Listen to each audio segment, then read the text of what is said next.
Captain Lyra-Seven of the Andorian Defense Force had always believed that dignity in defeat was the mark of a truly civilized species. Her people had perfected the art of graceful surrender over 3 millennia, turning military capitulation into something approaching high culture. When faced with impossible odds, an Andorian commander would lower their crest feathers, speak the ritual words of acknowledgement, and accept their fate with the kind of serene composure that philosophers wrote poetry about, which was exactly what Captain Lyra-Seven was preparing to do right now. Except for one small problem. The human sitting in the corner of her bridge kept making that insufferable clicking noise with her tongue every time Lyra-Seven practiced her surrender speech. "For the last time," Captain Lyra-Seven said through gritted teeth. "What exactly is wrong with, we have fought with honor and now we submit to the inevitable tide of destiny?" Technical Specialist Violet Kane looked up from the engineering console she'd been tinkering with for the past 4 hours. Her short red hair sticking up at odd angles and her green eyes sparkling with the kind of manic energy that Lyra-Seven had learned to associate with human problem-solving sessions. "Well, Captain," Violet said, wiping grease from her hands with a rag that had seen better decades. "The main issue is that it sounds like you're planning to give up. And frankly, that's just not how humans do things." Captain Lyra-Seven's crest feathers flattened against her skull in the Andorian equivalent of exasperation. "Specialist Kane, in case you haven't noticed, we are currently surrounded by 47 Korthak battlecruisers. Our main engines are offline, our weapon systems are operating at 12% efficiency, and our life support will fail in approximately 6 hours. What, exactly, would you suggest we do instead of surrendering?" "Oh, I don't know," Violet replied, with the cheerful tone of someone discussing weekend plans, rather than imminent military catastrophe. "How about we win?" The bridge fell silent, except for the ominous humming of failing power systems and the distant rumble of enemy weapons charging for another bombardment. Lyra-Seven's second-in-commander, Lieutenant Commander HFY, made the whistling sound that indicated either amusement or an imminent nervous breakdown. "Specialist Kane," Lyra-Seven said slowly, "I want you to listen very carefully to what I'm about to tell you. We cannot win. It is mathematically, tactically, and physically impossible. The Korthak fleet outguns us by a factor of approximately 2,000 to 1. Our ship is held together by emergency repairs and what I suspect is sheer stubbornness. We have exactly 14 functioning weapons emplacements out of an original complement of 86. Would you care to explain how, under these circumstances, victory is achievable?" Violet grinned, and Lyra-Seven felt a familiar chill run down her spine.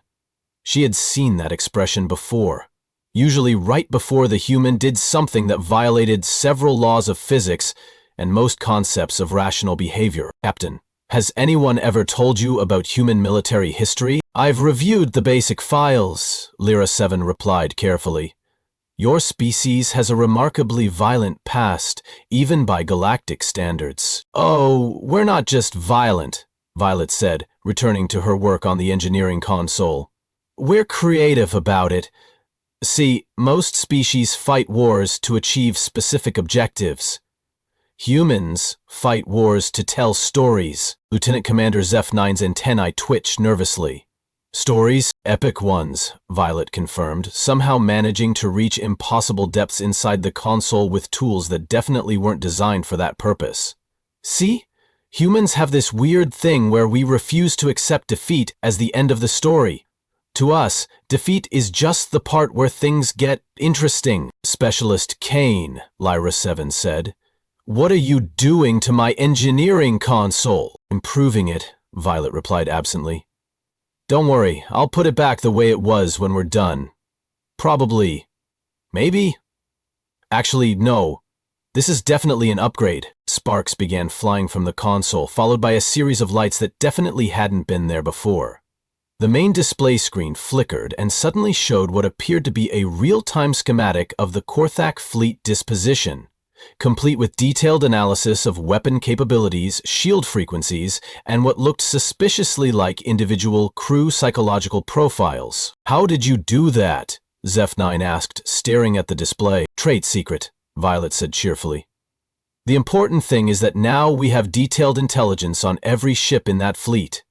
And according to this data, they're making exactly the kind of tactical error that humans love to exploit. Captain Lyra-Seven studied the display, her military training automatically analyzing the information despite her growing suspicion that she was about to be dragged into something that would either be remembered as the greatest military victory in Andorian history or the most spectacular failure ever recorded. "I don't see any tactical errors," she said finally.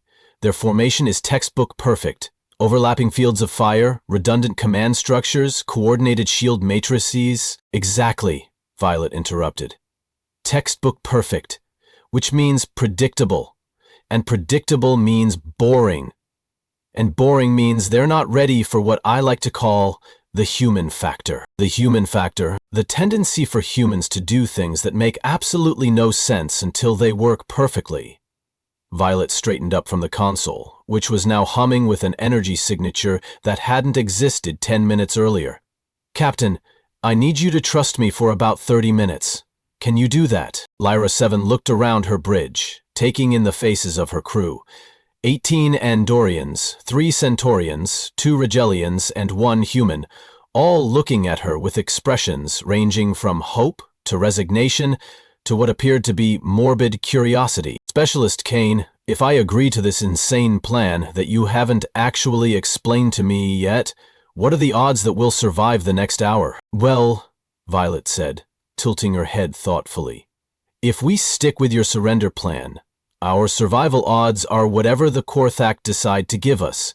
Probably not great, considering they've been shooting at us for the past 3 hours. And with your plan?" "With my plan, our survival odds are—" Violet paused, apparently performing complex calculations in her head. "Let's call it 50-50. 50-50? Zeph9 squeaked. "That's terrible odds." "Actually," Violet replied with a grin that somehow managed to be both reassuring and terrifying, "for humans, 50-50 odds in an impossible situation are practically a guarantee of victory. We do our best work when everyone else thinks we're doomed." Captain Lyra-Seven closed her eyes and tried to remember why she had requested a human technical specialist for her crew in the first place. Oh yes, because human augmented systems had a reputation for working miracles with failing technology. She just hadn't realized that the miracles would come with a side order of complete tactical insanity. "Fine," she said, opening her eyes and fixing Violet with a stare that had once made a Korthak admiral reconsider his life choices.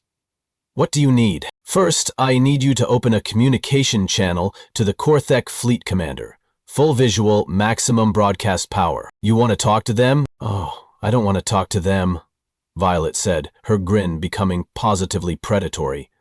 "I want you to talk to them. Specifically, I want you to give them the most insulting, arrogant, completely over-the-top challenge in the history of interstellar communication." Lyra-Seven's crest feathers stood up so straight they nearly touched the ceiling. "Specialist Kane, that would be a violation of every military protocol in the Galactic Defense Accord." "Huh, yup. That's kind of the point. It would also be incredibly insulting to a proud warrior culture that values honor above all else. Even better, it would essentially guarantee that they attack us with everything they have, showing no mercy whatsoever." "Perfect," Violet said, rubbing her hands together with obvious satisfaction. "That's exactly what I'm counting on." Lieutenant Commander Zeph9 made a sound that was somewhere between a whimper and a prayer to whatever deity watched over doomed military personnel.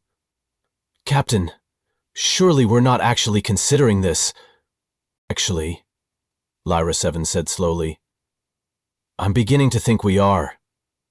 "Specialist Kane, explain to me how insulting the enemy into a murderous rage constitutes a viable tactical strategy." "Simple," Violet replied, returning to her work on the engineering console. "Right now, the Korthak are being professional. They're following standard siege protocols, maintaining formation, wearing us down systematically. They're treating this like a military operation, which it is. Which it was," Violet corrected. "But if you insult them properly, they'll stop thinking like soldiers and start thinking like angry individuals. They'll break formation to get personal satisfaction from destroying us. They'll cluster together for maximum firepower instead of maintaining optimal positioning. And most importantly, they'll focus all their attention on us. I fail to see how having 47 enemy ships focus their complete attention on destroying us is an improvement in our situation. Violet's grin widened. Captain, have you ever heard of the Alamo? Should I have? Probably not. It was a human military engagement from our pre-spaceflight era. Small force, completely surrounded, absolutely no chance of victory. The defenders fought to the last man. That doesn't sound encouraging. Oh, they lost, Violet said cheerfully. Lost spectacularly. But here's the thing about the Alamo. It became a rallying cry. The story of that defeat inspired so many people that it basically guaranteed victory in the larger war. Captain Lyra-Seven stared at the human, trying to process what she was hearing. Specialist Kane, are you suggesting that we should lose heroically in order to inspire others? Oh, hell no, Violet laughed. I'm suggesting that we should win so spectacularly that the story becomes legend. But first we need the enemy to get angry enough to make mistakes. The communication console chimed with an incoming transmission from the Korthak fleet. Admiral Gorth-12's massive form filled the main screen, his reptilian features twisted into what passed for diplomatic courtesy among his species. Andorian vessel, Admiral Gorth-12 rumbled, you have fought with courage, but further resistance is futile. Surrender now and your crew will be treated according to the conventions of honorable warfare. Lyra-Seven looked at Violet, who was now wearing an expression of innocent expectation.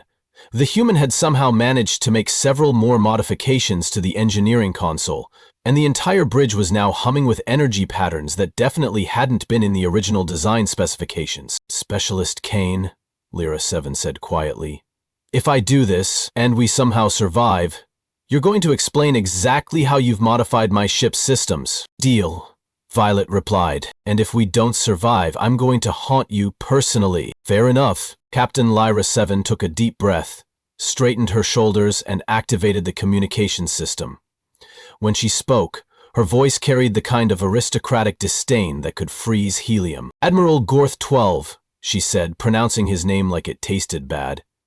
I have received your generous offer of surrender terms. After careful consideration with my crew, I have decided to respond with a counter-proposal. Admiral Gorth-12's eyes narrowed. Speak. My counter-proposal is this. Why don't you and your entire pathetic excuse for a fleet turn around and crawl back to whatever rock you spawned from before I demonstrate exactly why the Andorian Defense Force has never lost a ship to a collection of overgrown lizards with delusions of military competence? The silence on the communication channel was so complete that Lyra-Seven could hear her own heartbeat. In the background, she caught a glimpse of Violet giving her an enthusiastic thumbs up. Admiral Gorth-12's expression shifted from diplomatic courtesy to something that would have made predatory animals reconsider their career choices. You dare? Oh, I more than dare, Lyra-Seven continued, getting into the spirit of the thing. I'm sitting here on a damaged ship with a small crew, surrounded by your entire fleet, and I'm still not impressed. Do you know why? Because in the 3 hours you've been besieging me, you've managed to accomplish exactly nothing, except proving that Korthak military training is apparently conducted by committee. Several Korthak officers were now visible on the screen, all displaying various stages of homicidal rage. Admiral Gorth-12 himself had turned a particularly attractive shade of purple. Furthermore, Lyra-Seven continued, warming to her theme, I'm beginning to suspect that your entire species learned warfare by watching instructional videos, because your tactical formation has all the creativity of a maintenance manual and half the effectiveness. Captain, Zeph-9 whispered, they're powering weapons. All of them, the tactical officer added helpfully. Violet, meanwhile, was practically bouncing with excitement. Perfect. Keep going, Captain. Really get them mad. Finally, Lyra-Seven concluded. I want you to know that when this engagement is over and your fleet is nothing but wreckage and embarrassing memories, the official report will note that the Korthak Admiral Gorth-12 was defeated by an Andorian captain. A crew of misfits? and a human engineer who thinks that impossible is just another word for interesting challenge. She cut the communication channel and turned to Violet, who was now making final adjustments to whatever she had done to the engineering systems. "Specialist Kane," Lyra-Seven said. "They are now approaching our position at maximum speed with every weapon they possess charged and ready.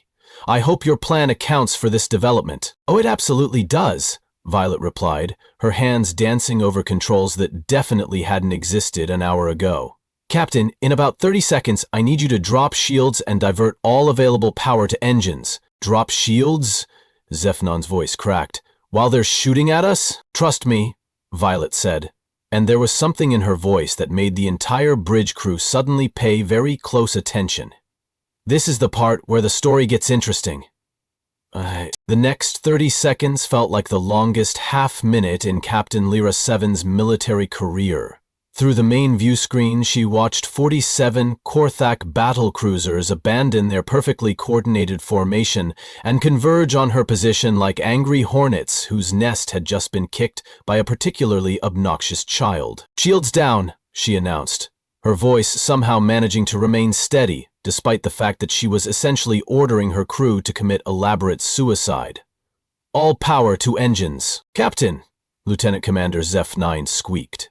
"The lead Korthak vessels will be in optimal firing range in 15 seconds. "I can see that, Commander. They're targeting our engine compartment specifically. Also obvious. We're going to die horribly. Zeph-9, if you don't stop providing commentary on our imminent doom, I'm going to throw you out the airlock myself." Technical Specialist Violet Kane looked up from her jury-rigged engineering console, where lights were now blinking in patterns that seemed to follow some kind of mathematical sequence that hurt to look at directly. "Captain, I need you to execute a 90-degree turn to port and accelerate toward the largest cluster of enemy ships." "You want me to fly directly at them?" "At maximum speed, yes. While we have no shields." "Especially while we have no shields." Captain Lyra-Seven was beginning to understand why human technical specialists had such a high mortality rate. Specialist Kane flying directly toward the enemy without defensive systems is traditionally considered a form of suicide attack. "Only if you're planning to crash into them," Violet replied cheerfully. "I'm planning something much more interesting." 5 seconds to optimal firing range, Zeph-9 announced. "Execute the turn," Lyra-Seven ordered, because at this point dying while following a completely insane plan seemed preferable to dying while doing nothing. The ship lurched to port and accelerated toward the heart of the Korthak fleet. Through the view screen, Lyra-Seven could see the lead cruiser's weapons charging, energy building to levels that would vaporize her ship in a single volley. "Violet," she said quietly, "whatever you're planning, now would be an excellent time. 3, 2, 1. Violet's hand slammed down on a control that definitely hadn't been part of the original console design. Surprise! What happened next would be discussed in military academies for the next century, though most of the instructors would preface their lectures with warnings about attempting to replicate the maneuver under any circumstances. The space around Lyra-Seven's ship suddenly erupted with what could only be described as controlled lightning. Brilliant arcs of energy lanced out from their hull, creating a web of electrical discharge that connected every Korthak vessel in the immediate vicinity. The energy pattern was so complex and beautiful that it resembled some kind of cosmic artwork, if cosmic artwork could disable 47 warships simultaneously. "What in the name of the Great Spiral did you do to my ship?" Lyra-Seven demanded, watching enemy vessels go dark one by one as the energy web spread through their formation. "I turned your ship into the galaxy's largest electromagnetic pulse generator," Violet replied, monitoring readings that showed every Korthak vessel within 3,000 kilometers, suffering complete electrical failure. "Remember when I said I was upgrading your engineering systems? I wasn't kidding. That's impossible. The power requirements alone would exceed our reactor output by several orders of magnitude. Only if you're thinking about it conventionally," Violet said, performing rapid calculations on her modified console. But if you treat the enemy ship's own power systems as part of the circuit and use their gravitational fields as conductors and apply some really creative interpretations of quantum field theory, you used their own ships to power the weapon that disabled them? I prefer to think of it as collaborative engineering. They provided the power, I provided the creativity. Lieutenant Commander Zef-9 was staring at his tactical display with the expression of someone whose understanding of physics had just been thoroughly violated. Captain, the entire Korthak fleet is dead in space. No power, no weapons, no life support. Life support? Lyra-Seven asked sharply. Oh, don't worry, Violet assured her. I made sure the pulse wouldn't affect biological systems. They're all alive, just sitting in the dark wondering what the hell just happened. But their ships are completely disabled? For about 6 hours, yes. Long enough for us to do what comes next. Which is, Violet's grin returned, somehow managing to be even more unsettling than before. Captain, you just defeated a 47-ship Korthak battle fleet with 1 damaged cruiser and a crew of 18. Do you have any idea what kind of story that makes? A completely unbelievable one? The best kind, Violet confirmed. But here's the thing about stories. They're only as good as how you tell them. And right now, we have 47 disabled enemy ships full of Korthak warriors who just witnessed something that shouldn't be possible. Your point? My point is that we need to make sure they tell this story correctly when they get home. Captain Lyra-Seven felt that familiar chill return. Violet, what are you planning now? Nothing too dramatic. I just want to have a little chat with Admiral Gorth-12. 10 minutes later, the main view screen showed the interior of the Korthak flagship's bridge, lit only by emergency lighting and populated by very confused-looking reptilian warriors. Admiral Gorth-12 himself sat in his command chair, staring at the camera with an expression that suggested his entire worldview had recently suffered a catastrophic failure. Admiral, Captain Lyra-Seven said, her voice carrying the tone of someone discussing the weather rather than addressing a defeated enemy. I trust you're comfortable? How? Admiral Gorth-12 asked, apparently unable to form more complex sentences. How did we disable your entire fleet with 1 damaged ship? Lyra-Seven smiled, showing exactly the right amount of teeth.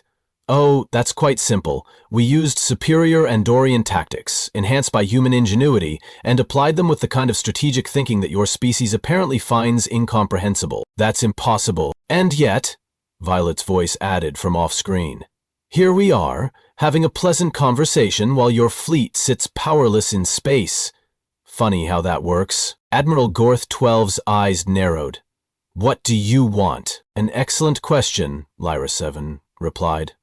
What I want is for you to return to Korthak space and explain to your high command exactly what happened here today.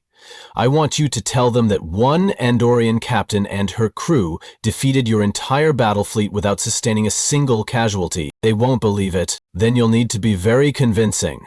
Because, Admiral, I'm going to give you something that will help you tell the story properly, which is your ship's back. The silence on the Korthak bridge was profound. Admiral Gorth-12 blinked several times, apparently trying to process what he had just heard. Our ship's back? In about 5 hours, your power systems will automatically restore themselves. Your weapons will come online, your engines will function normally, and you'll be free to leave. All I ask in return is that you deliver my message to your superiors. What message? Captain Lyra-Seven leaned forward, her expression becoming deadly serious. Tell them that the Andorian Defense Force has capabilities they cannot comprehend, allies they cannot predict, and a willingness to defend our territory by any means necessary. Tell them that further aggression against Andorian space will result in consequences they are not prepared to face. And if we refuse to leave? If we attack again once our systems are restored? Violet's laughter came through the communication system, bright and cheerful and somehow more terrifying than any threat. Admiral, do you really want to find out what other surprises we have in store? You're bluffing, am I? Lyra-Seven asked. Admiral, I just disabled your entire fleet with a damaged cruiser. Do you honestly think that represents the full extent of our capabilities? Admiral Gorth-12 stared at her for a long moment, then looked around his darkened bridge at his equally confused crew. Why are you letting us go? Because, Admiral, dead enemies can't tell stories. And I want your high command to hear this story in perfect detail. But also, Violet added, because destroying your fleet would just make more enemies. This way you go home with a tale that's so incredible it becomes legend. Your people will remember the day the Korthak Empire learned that some battles aren't worth fighting. And Admiral, Lyra-Seven's voice carried a note of finality. Make sure they understand that this was the result of one human working with one Andorian crew, because there are billions of humans in the galaxy, and they're all just as creative as Specialist Kane. The communication ended, leaving the Andorian bridge in relative silence. Captain Lyra-Seven turned to Violet, who was still making adjustments to her modified engineering console. Specialist Kane, I have several questions. Shoot. First, how did you actually do that? The real explanation, not the technobabble about quantum field theory. Violet paused in her work, considering the question. Honestly, I'm not entirely sure. Human engineering tends to work on a combination of theoretical knowledge, practical experience, and what we call inspired improvisation. Sometimes you just try things and see what happens. You mean you were experimenting? I prefer to think of it as applied creativity under pressure. But yes, there was definitely an experimental component. And if your experiment had failed, then we would have died spectacularly, but the story would still have been worth telling. Violet grinned. That's the thing about human stories, Captain. We don't always win, but we always make it interesting. Lieutenant Commander Zeph-9 looked up from his console. Captain, we're receiving priority communications from Andorian Command. They're requesting a full briefing on the engagement. Tell them, Lyra-Seven said slowly, that we successfully repelled a Korthak incursion using unconventional tactics developed in collaboration with our human technical specialist. And the details will be in my full report, which is going to take some time to write, because I'm still not entirely sure what happened. 3 hours later, as the Korthak fleet began showing signs of restored power, Captain Lyra-Seven stood in her ready room, staring out at the stars, and trying to compose a military report that would sound believable to her superiors. Violet knocked and entered without waiting for permission, carrying 2 cups of what appeared to be coffee enhanced with several substances that probably violated health regulations. Penny for your thoughts? Violet asked, offering one of the cups. I'm trying to figure out how to explain today's events without sounding completely insane. That's easy, Violet said, settling into a chair with obvious satisfaction. You tell them the truth. When humans and Andorians work together, impossible things become merely improbable, and the technical specifications for your modifications already documented and uploaded to your ship's database. Your engineering crew will be able to replicate the modifications on other vessels, though I'd recommend extensive testing before trying it in combat. Captain Lyra-Seven sipped her enhanced coffee and felt some of the tension leave her shoulders. Violet, why did you really let them go?